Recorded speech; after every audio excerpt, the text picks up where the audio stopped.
حضرت حسن بصری رضی اللہ تعالیٰ عنہ فرماتے ہیں اپنی توبہ کا واقعہ، فرماتے ہیں کہ میں امیر کبیر شخص تھا اور بصرہ کے بازاروں کے اندر دکھی پریشان لوگوں کی مدد کے لیے بھی نکلتا تھا۔ ایک دن میں بازار میں جا رہا تھا کہ ایک خاتون مجھ کو نظر آئی، اتنی خوبصورت جیسے چاند کا ٹکڑا۔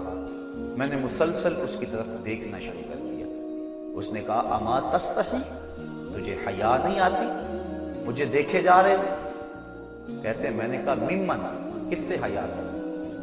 تو اس عورت نے کہا فمن یعلم خائنۃ الاعین وما تخفی الصدور، اس سے حیا کرو جو دلوں کے بھید جانتا ہے، جو آنکھوں کی خیانت کو جانتا ہے، اس سے حیا کرو۔ کہتے ہیں یہ بات تو بہت بڑی تھی، لیکن اس کا حسن ایسا تھا کہ مجھے اس کے باوجود اس کی طرف رغبت رہی اور میں مسلسل اس کو دیکھتا رہا۔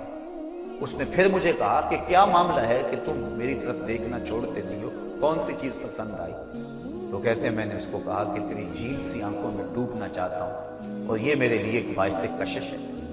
اس نے کہا تم رکو، شاید تمہارا مطلوب پورا ہو جائے۔ میں وہاں رکا اور وہ اپنے گھر چلی گئی۔ تھوڑی دیر کے بعد اس کی خادمہ تشت کے اوپر کپڑا ڈالا ہوا ہے اور میرے طرف بڑھایا۔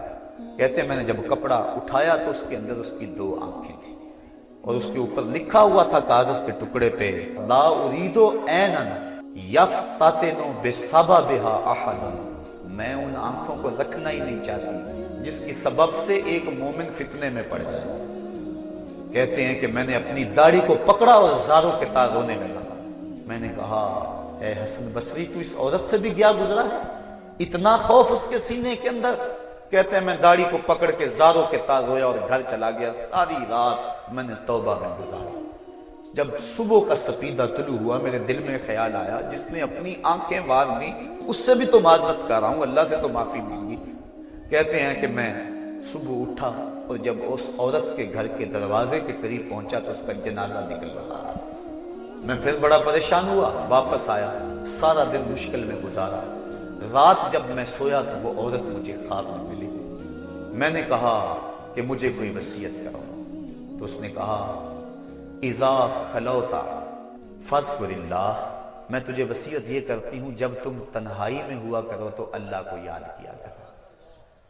وَإِذَا أَصْبَحْتَ وَأَمْسَيْتَ فَاسْتَغْفِرِ اللَّهَ وَتُبْ إِلَيْهِ، اور جب تم صبح کرو یا شام کرو تم استغفار پڑھا کرو اور اللہ سے توبہ کیا کرو۔ حضرت حسن بصری فرماتے ہیں کہ اس عورت کا یہ عمل مجھے توبہ کے راستے پہ ڈال لیا، پھر وہ حسن بصری زمانے کے امام اور مقتدا بنے۔ تو انسان جب عبرت حاصل کرنے پہ آتا ہے تو ایسے اسباب اس کے لیے مہیا ہو جاتے ہیں، توبہ کرنے میں دیر نہیں کرنی چاہیے۔ بعض بات بندہ سوچتا ہے کہ ابھی میرے بڑے کام پڑے ہوئے ہیں، جب میں بوڑھا ہوں گا میں ریٹائرمنٹ لے لوں، میں بچوں کی شادیاں کر لوں، بس پھر فراغت ہو جائے گی، بچے کاروبار سنبھال لیں گے، پھر میں ہوں گا، مسجد ہوگی۔ یہ ایسا بندہ کہہ رہا ہے جس کی ملک ایک سانس بھی نہیں ہے، جو ایک سانس کا بھی مختار نہیں ہے، اور ایسے بات کر رہا ہے جس طرح سب کچھ اس کے قبضے میں ہو۔ تو توبہ کے اندر تاخیر نہیں کرنا۔